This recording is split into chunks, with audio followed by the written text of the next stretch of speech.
There's like a million saggy jokes I can make, but one of them that's not funny is when your shelter's saggy like this. See that? Sag.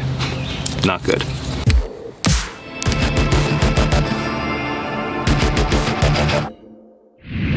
What's up guys, Dan here, Coalcracker. So today we're going to be talking about that saggy shelter. As you know, I said about 100 billion gazillion times, when you're using heavier shelters like this oilcloth tarp shelter, there's a lot of weight to it. So you really need a secondary tie-out point to lift and gain loft in the center of that shelter. Otherwise, you have just this, which is an absolute mess, especially in cold weather. If there's gonna be any type of snow or precipitation, it's gonna start to lay on there, and there's a good chance it's gonna pull your tent pegs out in the back. So we generally put a ridge line on the center loop and tie it out to a tree, which you can see there's a tree right there.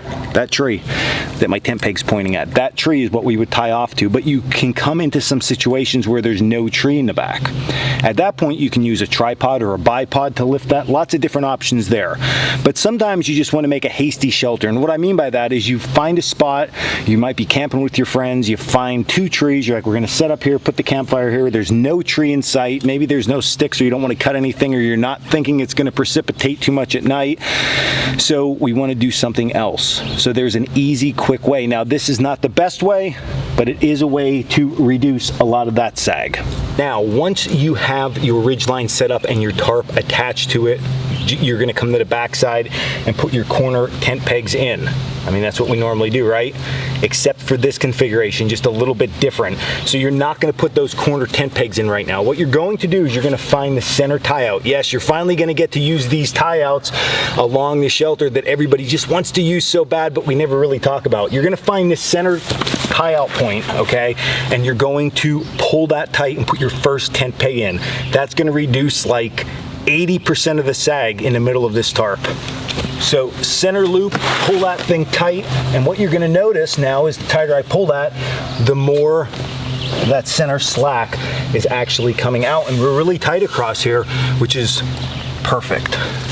So just look from this standing angle now. We have the top of our shelter as we come down. That is super tight. Almost no sag at all in there. Now we can take these ends and stake them out. All right, so now as you can see from the beginning of this video, I mean, this thing is straight like a piece of plywood. So a huge difference without needing that center tie out. Again, this is not the ultimate setup. That center tie out I still hold in very high regard, but in a pinch, this will definitely work. Shed rain and precipitation that much better than leaving the sag in the middle.